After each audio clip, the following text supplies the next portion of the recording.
दोस्तों 2015 में नीरज शर्मा नाम के एक आदमी ने एक आरटीआई फाइल किया और उसमें दिल्ली यूनिवर्सिटी से 1978 में बीए में पास हुए लोगों की डिटेल्स जैसे उनके रोल नंबर, उनके नाम और उनके किस सब्जेक्ट में कितने नंबर थे ये सब कुछ मांगा।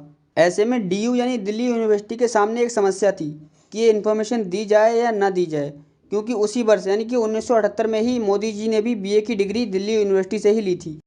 पहली बात तो मैं कोई पढ़ा लिखा व्यक्ति नहीं, लेकिन परमात्मा की कृपा है और उसके कारण शायद मुझे नई नई चीजें जानना सीखने का बड़ा शौक रहा है। अब डीयू को मोदी जी की साख भी बचानी थी तो डीयू ने ये डेटा देने से मना कर दिया।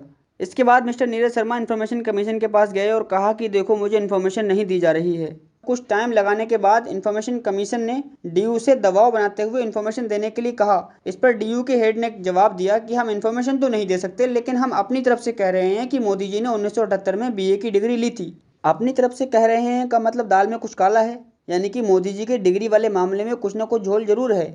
वाह मोदी जी, वाह वाह। अब दिल्ली यूनिवर्सिटी पहुंच जाता है हाई कोर्ट और आप अच्छी तरह समझते हैं कि कोर्ट में जाने के बाद हमारे देश में क्या होता है। तारीख पर तारीख, तारीख पर तारीख, तारीख पर तारीख, तारीख पर तारीख मिलती रही है, लेकिन इंसाफ नहीं मिला मिलोड।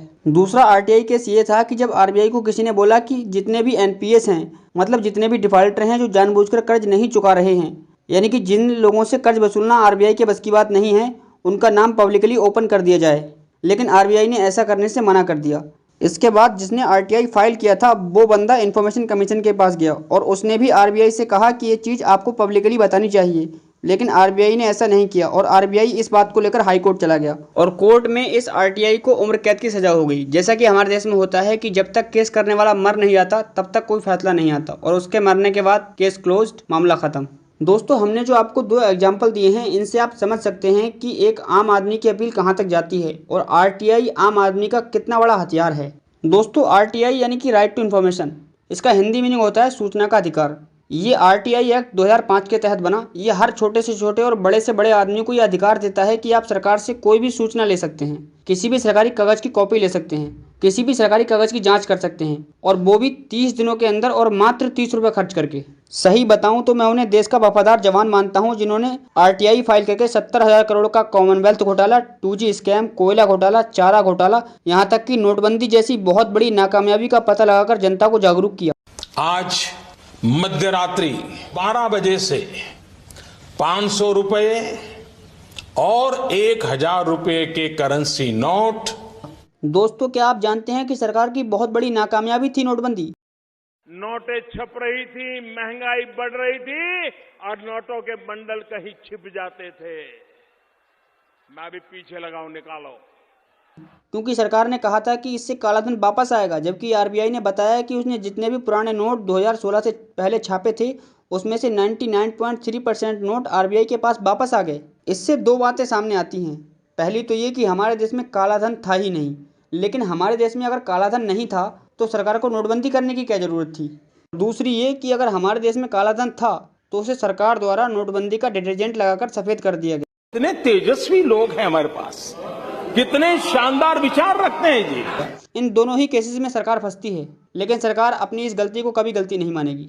चौंकाने वाली बात यह है कि हमारे देश की मीडिया सरकार के इन उल्टे सीधे फैसलों पर सवाल उठाने के बजाय उन्हें मास्टर स्ट्रोक बताती है, और उससे भी ज़्यादा चौंकाने वाली बात यह है कि हमारे देश के लोग मीडिया की इन उल्टी सीधी बातों को मान लेते हैं। तो दोस्तों वापस आते हैं अपने टॉपिक पर। आरटीआई भरने के 30 दिन के अंदर अगर सूचना अधिकारी आपको सूचना नहीं देता है या गलत सूचना देता है तो उस पर 250 रुपये पर डे के हिसाब से 25,000 तक का फैन लग सकता है। दोस्तों आरटीआई का मेन पर्पज हमारे देश को भ्रष्टाचार मुक्त बनाना है, क्योंकि इसमें लोग सरकार से सवाल पूछते हैं, सरकार से डाटा मांगते हैं, जिसके जरिए सरकार द्वारा लिए गए फैसलों पर सवाल खड़े होते हैं। लेकिन हमारे देश की सरकार को ये बात बर्दाश्त नहीं हुई।